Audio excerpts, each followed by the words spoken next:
हाँ जी, नमस्ते। हम बजट देख रहे हैं। बजट में हमने देखा, फंड देखे थे। फंड कितने टाइप के होते हैं, कितने कितने टाइप के होते हैं, एक बार रिव्यू करें। कंसोलिडेटेड फंड ऑफ इंडिया, है ना। ये देखो, कंसोलिडेटेड फंड ऑफ इंडिया। इसमें जो भी गवर्नमेंट के सारे रेवेन्यूज, लोन्स वगैरह आते हैं, वो सब आते हैं इसमें। पब्लिक अकाउंट्स ऑफ इंडिया, पिछले उसमें देखा था। Public money, provident fund. Public money जो कि प्रोविडेंट फंड वगैरह, स्मॉल सेविंग्स वगैरह जो आती है, ये अदर लाइबिलिटीज कहलाती है। ये सब आती है पब्लिक अकाउंट्स में। और कंटिजेंसी फंड, जब एक्स्ट्रा पैसे की जरूरत होती है गवर्नमेंट को, तो उस समय लिया जाता है। अभी आर्टिकल 112 और 202 ये छोड़ो, आओ बजट पे। बजट में जो भी चीजें हैं उसको दो भाग में डिवाइड कर दिया गया। एक तो रिसिप्ट, और एक एक्सपेंडिचर। एक तो प्राप्तियां और एक खर्चा। अभी रिसिप्ट को, इन दोनों को दो चीजों में फिर डिवाइड कर दिया हुआ। एक कैपिटल रिसिप्ट और एक नॉन कैपिटल रिसिप्ट। ये क्या होती है? कैपिटल होती है जो लंबे समय के लिए वैलिड हो, लॉन्ग टर्म होता है कैपिटल। मैंने उसी दिन समझाया था, जो कैपिटल नहीं समझा इकोनॉमी नहीं समझता। लॉन्ग टर्म के लिए जो भी हो वो क्या है, वो कैपिटल रिसिप्ट हो गई। अच्छा, जो लॉन्ग टर्म के लिए नहीं है, मतलब डे टू डे बेसिस है, साल भर के लिए आती रहती है, साल भर बाद में वापस आ जाएगी, उसको नॉन कैपिटल रिसिप्ट कहते हैं। नॉन कैपिटल को रेवेन्यू रिसिप्ट भी कहते हैं। एक्चुअली नॉन कैपिटल तो मैंने समझाने के लिए लिखा है, उसको रेवेन्यू रिसिप्ट ही कहते हैं। अच्छा, अभी हम रिसिप्ट की बात कर रहे हैं। रिसिप्ट के अंदर आप देखोगे कि कैपिटल रिसिप्ट भी दो टाइप की होती है। एक तो रीपेबल, एक नॉन रिपेबल। सब कुछ ही, वैसे सब कुछ ही रिपेबल और नॉन रिपेबल में बदला जा सकता है। अच्छा, आओ एक्सपेंडिचर की तरफ। गवर्नमेंट का मतलब पब्लिक का एक्सपेंडिचर, वही कैपिटल एक्सपेंडिचर, मतलब मशीनों पे खर्चा, लॉन्ग टर्म इन्वेस्टमेंट, ब्रिज बनवा दिए वो।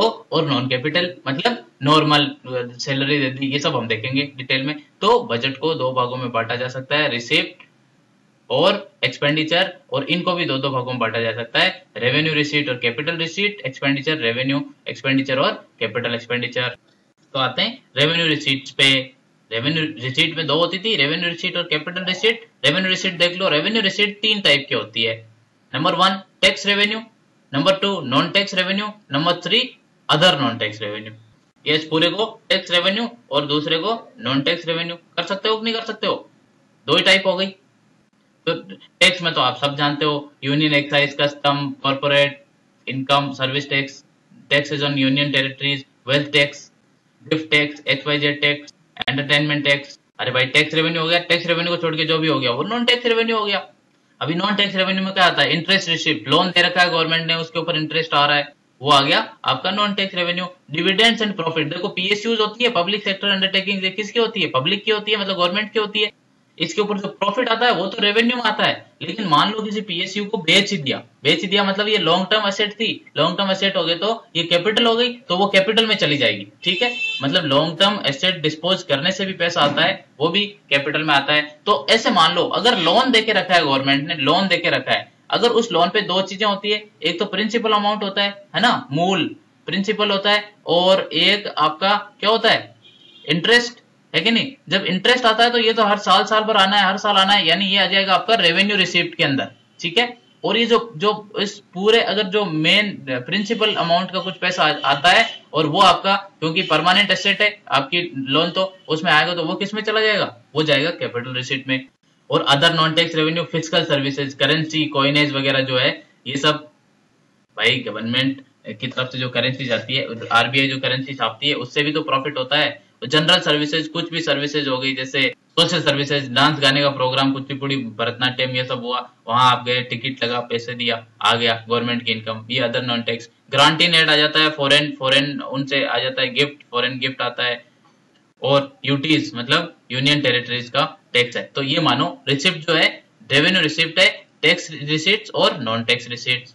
ज्यादा फास्ट हो गया। अभी देखो कैपिटल रिसीट में क्या आता है। कैपिटल रिसीट होती है जो डिस्पोज किया जाता है परमानेंट एसेट को। मैंने समझा है आपको, परमानेंट एसेट कुछ भी परमानेंट एसेट है, जो जैसे रिकवरी ऑफ लोन, लोन का प्रिंसिपल अमाउंट जो है, मूल है, वो आया तो आपका कैपिटल रिसीट में आएगा। ठीक है, फ्रेश लोन अगर गवर्नमेंट ने रेज किया तो वो कैपिटल रिसीट में आएगा। कैपिटल रिसीट भी दो टाइप की होती है ना, रिपेबल और नॉन रिपेबल। यानी नॉन रिपेबल में आप देखो यहाँ पे, एक तो लोन, लोन आपने लोन दिया हुआ था किसी को, सरकार बोलोगे आप किसको लोन देती है? स्टेट गवर्नमेंट को लोन देके रखा है मान लो, तो जब लोन वापस रिकवर हो रहा है तो उसका क्या रिपेमेंट नहीं है, डिसइन्वेस्टमेंट किया गवर्नमेंट शेयर का। डिसइन्वेस्टमेंट क्या होता है? ये जो पब्लिक सेक्टर अंडरटेकिंग जो होती है ना, बेल, गेल, तेल, नेल, इन सब के ओनरशिप किसके पास होती है? सरकार के पास। उस ओनरशिप का मान लो 10% शेयर बेच दिए तो पैसा आया, है ना, वापस थोड़ी देना पड़ेगा, तो वो हो गया नॉन रिपेबल कैपिटल रिसीट के अंदर। और फिर आ गई repayable capital receipt. Repayable capital receipts क्या होती है? ये सारी की सारी जो वापस चुकानी है आपको, तो जो वापस चुकानी है उसमें आ जाएगी आपकी कौन कौन? इंटरनल मार्केट लोन्स, डोमेस्टिक से लोन लिया, ट्रेजरी बिल्स, है ना, funded securities, ways and means advance. मतलब वेज एंड मीन्स एडवांस कुछ नहीं होता, आरबीआई के यहाँ से ओवरड्राफ्ट जो करती है सरकार, आरबीआई के यहाँ से ओवरड्राफ्ट फैसिलिटी मिलती है सरकार को, वो वेज एंड मीन्स ये होता है, ठीक है। एक्सटर्नल बोरोविंग, किसी से भी खरीद लिया, डब्ल्यूटीओ से, क्या आईएमएफ और वर्ल्ड बैंक से पैसा लिया हुआ है, वो सब। अदर लाइबिलिटीज, कोई भी प्रोविडेंट फंड का पैसा लेते हैं, जो भी आता है पब्लिक अकाउंट्स के अंदर आता है, ठीक है। रिजर्व फंड होता है रेलवे का, ये सब रिपेबल होता है, गवर्नमेंट यूज कर लेती है, पोस्ट वगैरह का। अभी आ जाओ एक्सपेंडिचर पर। किसका एक्सपेंडिचर? गवर्नमेंट का पब्लिक एक्सपेंडिचर। पब्लिक एक्सपेंडिचर भी दो टाइप के होते हैं, कैपिटल एक्सपेंडिचर और non capital expenditure. Non capital expenditure को आप क्या कह सकते हैं? नॉन कैपिटल एक्सपेंडिचर को रेवेन्यू एक्सपेंडिचर कह सकते हैं। अभी ये जो नॉन कैपिटल या रेवेन्यू एक्सपेंडिचर है वो है इंटरेस्ट, डिफेंस, पुलिस के ऊपर जो खर्चा होता है, सब्सिडीज वगैरह जो दी जाती है, ग्रांट दिया जाता है यूनियन टेरिटरीज को, पेंशन, सैलरी, इकोनॉमिक सर्विसेज कुछ भी प्रोवाइड कर दी, सोशल सिक्योरिटीज, एक्सटर्नल अफेयर्स के लिए पैसा खर्च किया जा रहा है, postal deficit, expenditure on union territories और फॉरेन गवर्नमेंट को जो ग्रांट दिया जाता है, ये लो पैसा ले लो मस्त रहो, ये आ जाता है आपका रेवेन्यू एक्सपेंडिचर में। कैपिटल एक्सपेंडिचर क्या आया? जो भी परमानेंट एसेट करने के लिए जो भी पैसा खर्च किया गया, परमानेंट एसेट, वो होता है आपका कैपिटल एक्सपेंडिचर के अंदर। परमानेंट एसेट, ब्रिज बना दिया है, कैनल्स बना दी, वगैरह वगैरह, एक्स वाई जेड। अभी प्लान एक्सपेंडिचर और नॉन प्लान एक्सपेंडिचर क्या होता है? प्लानिंग कमीशन चला गया, आप जान लो।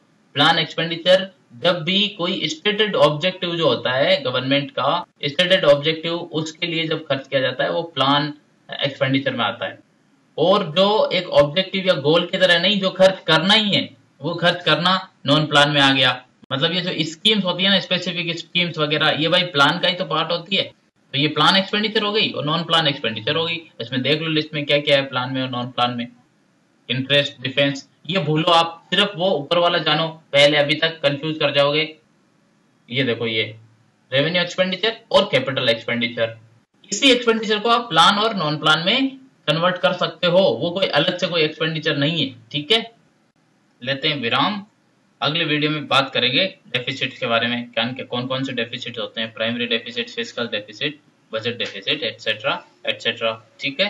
Thank you, bye bye, have a nice time. और लाइक करो, शेयर करो, लाइक कर देना फेसबुक पे, facebook.com/ias.tos। Okay, bye bye.